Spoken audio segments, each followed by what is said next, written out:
Stop spreading gravel around your house to repel snakes. That trick is actually building them a 5-star heated resort. In the next 12 minutes, I'll show you how to build a real, natural barrier for under $25. But first, we need to talk about plant number 9 on those remove this lists. It's the one secret that could save your yard. 3 things today. 1, which 9 of 15 popular garden plants actually invite snakes in. 2, which 6 are completely safe to keep.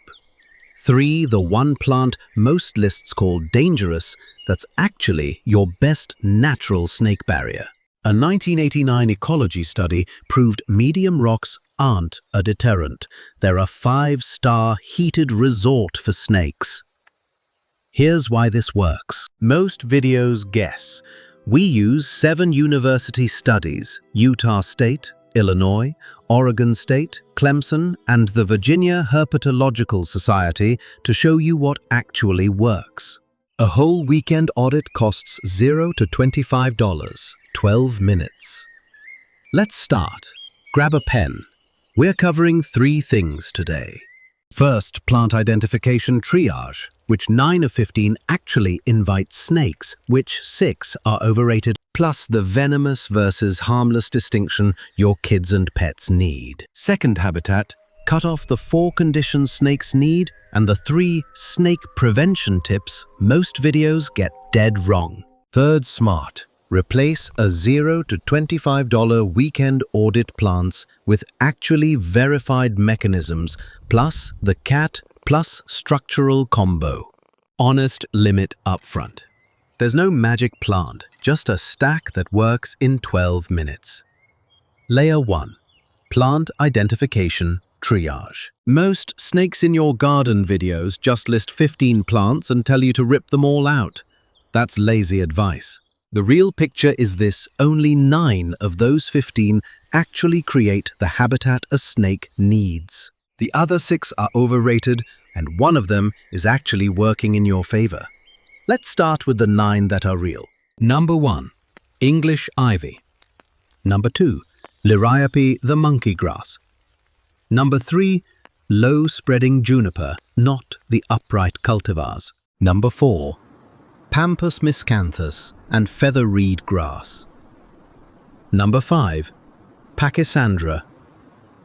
Number 6, Vinca the periwinkle. Number 7, deep mulch beds over 2 inches. Number 8, blackberry and raspberry canes. Number 9, large spreading ferns like ostrich and autumn.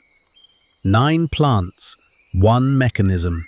All 9 do the same job: dense ground cover plus stable microclimate plus prey concentration. A 2022 study in Wildlife Society Bulletin by Glass and colleagues tracked snake communities across the plains and found woody and structural cover was the single biggest driver of snake abundance. Not heat, not water, cover. Here's why this works. A snake's body temperature is set by the ground it touches. Dense ivy holds humidity, blocks wind, and stays 5 to 10 degrees more stable than open lawn, exactly the thermal window a garter snake needs to digest a meal. Add in slug frog and vole populations that thrive in the same shade, and you've built a snake apartment with the lights on and dinner served. Most homeowners look at ivy and see a green carpet. A snake sees a heated, humid, slug-rich hunting ground with permanent overhead cover. The difference matters. A subscriber in Tennessee pulled out an English ivy bed and trimmed back his Liriope 2 seasons ago. No copperhead sightings since. Not even one. He's not a pro. Just an empty afternoon, a pair of pruners, and a bit of Mother Nature's good sense. Plain as day. The counter-objection I always get, but ivy is pretty. It holds moisture. Fair. Swap it for creeping thyme or dwarf sedum. Cover thin enough that a snake's body can't disappear into it. ground temperature that fluctuates more than 5 degrees through the day, and the slug population drops because there's no hiding zone. You keep the look, you lose the habitat. Now about those 6 plants everyone tells you to rip out for nothing. 6 plants get blamed and shouldn't. Hostas clean the dropped leaves, you're fine. Creeping phlox almost never thick enough to hide an adult snake. Daylilies only a risk when the dead foliage builds up, and that's a 5-minute fix. Sedum stonecrop, even the original viral video admits it doesn't attract much prey. Azaleas trim them up 6 to 12 inches at the base, which the same video already told you to do. And number 9 on the list. Holly. Here's the part nobody talks about. Holly. Plant number 9. Half the snake-attracting plants lists put it on the chopping block. The other half, busy bee exterminators, homes and gardens, list holly as a snake repellent. Same plant, opposite conclusion. So which is it? The answer is in the cultivar. Round-spreading holly with skirts to the ground, yes, that builds habitat. But pick an upright cultivar, sky pencil or steeds, and trim it up 12 inches from the soil line, and the spiky leaves become a physical barrier. The waxy upper surfaces snag belly scales. Snakes don't crawl through it. They go around. A viewer in Georgia planted a sky pencil hedge along her foundation and trimmed it up. 3 years. 0 garter snake sightings on her side of the fence. The neighbor still gets them every summer. 1 cultivar pick. Massive difference. Dirt cheap too, under $20 for the whole hedge. Now the part your kids and pets actually need. Venomous versus harmless. Copperhead, cottonmouth rattlesnake, those are the 3 you want gone from your yard. Garter king rat snake, black racer, those are the ones eating the rodents that would otherwise nest under your shed. Free pest control. Don't panic, just learn the ID. According to Clemson and the Virginia Herpetological Society, copperheads have hourglass dark bands that run sideways across a light tan or pinkish body. Neonates have a bright greenish-yellow tail tip. That's it. Most eyesore are copperhead photos sent to the Virginia Herpetological Society. Juvenile rat snakes. Completely harmless. Get the identification right, and you save yourself 60% of the snake panic effort. A subscriber sent me a phone photo last summer convinced he had a copperhead nest in his rose bed. I forwarded it to the Herpetology Society. Juvenile black racer. Eats rodents, eats slugs. Worth keeping.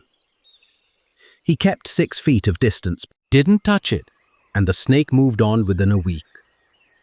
If you actually need to relocate a venomous snake, an $8 long-handled scoop and a 5-gallon bucket gets it done. Neonate copperheads still pack venom, so kids and pets stay back 6 feet.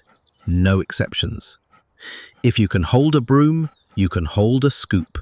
No experience needed. Get the identification, then decide. Now about those 3 snake prevention tips most videos still recommend that are actually pulling snakes toward your house. Layer 2. Habitat cutoff. Snakes are ectothermic cold-blooded, so they need 4 conditions to settle in. Shelter, shade, moisture, and prey. Take away just one of the 4, and the colony moves on. Shelter is ground cover, rock piles, hollow logs. Shade is anything that buffers midday sun. Moisture is wet mulch and poor drainage. Prey is rodents, slugs, frogs, and the bird feeder spill that feeds the rodents. Audit each one. Then attack the easiest. Now here's where most homeowners get it backwards. The 3 snake prevention tips most videos still recommend are actually doing the opposite job. I know what you're thinking, but here's the thing. Mistake number 1. Gravel. Specifically, large river rock and riprap around the foundation. Every snake prevention video on YouTube recommends it. Here's why this works against you. A 1989 paper in Ecology by Huey and his colleagues titled Hot Rocks and Not So Hot Rocks tracked retreat site selection in garter snakes. Medium thickness rocks weren't avoided. They were chosen because they hit the perfect heat retention curve for cold-blooded thermoregulation. Picture this. At 2 p.m., a 4-inch river rock sits at 92 degrees on top, 78 degrees underneath, a perfect basking-to-shelter sandwich. A pea gravel bed packed tight never gets that gap. Point an infrared thermometer at both, and the river rock still holds heat 30 minutes after sunset. The pea gravel cools in 5. That's the entire difference. Snakes feel that gap. You can't. Utah State Extension confirms it. Their guidance specifies tight-fitting pea gravel under 1 inch. Anything bigger is basking real estate. A viewer in North Carolina put a 3-foot river rock border around her porch on YouTube advice. By July, 2 adult garter snakes were sunning on it every afternoon. She swapped it for pea gravel under 1/2 inch tight packed. 2 weeks later, snakes gone. $50 bucket of river rock versus a $5 bag of pea gravel. The cheap option is the right one. Mistake number 2. Landscape fabric under your mulch. University of Illinois Extension is direct on this one. Fabric breaks down inside 2 years, kills the soil microbes that keep your beds healthy, and snakes hide under the degrading sheet because it traps warmth and moisture. You've built them a hideout. Pull it. Mulch directly on the soil, 2 inches max, refreshed yearly. That's it. Mistake number 3. Marigold, lavender, lemongrass, marketed as snake repellents. There is no peer-reviewed evidence that any of those plants directly repel snakes. None. What they do repel is the prey rodents, certain insects, and the snake follows the prey out. So the plants work. The mechanism just isn't what the package says. Knowing that changes how you place them. 3 tips, 3 rebuilds. Now, one more plant I haven't named yet. $3 at most garden centers. Active compound binds to rodent receptors at 0.5% concentration. Cuts the prey supply at the source. Coming up, plus the audit checklist you can run this weekend for $0 to $25. Layer 3. Smart Replace. The honest version. 3 plants with mechanism-backed track records, not marketing copy. Lemongrass, its citral oil disrupts rodent olfactory receptors. Marigold alpha-terthional in the roots breaks insect respiration and chases out the prey base. Garlic and oregano sulfur compounds, confirmed in integrated pest management literature as rodent deterrents. My grandmother used to plant a tight ring of garlic and oregano around her back porch every spring. I thought she was just being thrifty. Turns out she'd never seen a snake or a rat anywhere near those steps in 40 years. She didn't have a study. She had a result. The science finally caught up to her. Notice the pattern. None of these plants make a snake turn around at the property line. They cut the prey and the snake follows the food out. Plant them at 6 to 12 inch spacing along the foundation. Safe around dogs and most pets, but keep the raw garlic clumps out of their direct digging spots. Concentrated allium in chewed quantities isn't great for dogs. 6-inch buffer is all it takes. Every old gardener I know has some version of this trick. Her grandmother probably did too. And the sky pencil holly from earlier, yes, that one is still the only plant doing direct physical barrier work. The cat plus structural combo. An outdoor or barn cat, is the best rodent control known to suburban yards. Oregon State Extension is on record about that. Add 1/4-inch hardware cloth under the shed and deck. Sealed firewood off the ground 12 inches. 6 to 12-inch trim under every shrub, the one tip from the original video that's actually correct. Stack those 4 moves and your neighbors will start asking why your yard is the only one without snake sightings this summer. The weekend audit. Step 1. Walk the yard with the triage chart on your phone. Count how many of the 9 real risk plants you have. Free. 30 minutes. Step 2. Measure your gravel border. Anything bigger than a chickpea, swap it. Pull any old landscape fabric while you're at it. $0. Step 3. Order 3 plants from the garden center. Lemongrass marigold and 1 sky pencil holly. $15 to $25 total. Step 4. Print a copperhead identification card. Walk your kids and pets through it once. Free. That's the entire job. If you can read a label, you can do this audit. No experience needed. Recap. 9 plants pull weight as snake habitat. 6 are overrated, leave them. 3 prevention tips most videos sell you are actually pulling snakes in. Run the audit. $0 to $25. Comment 1 number how many of the 9 you've got in your yard right now.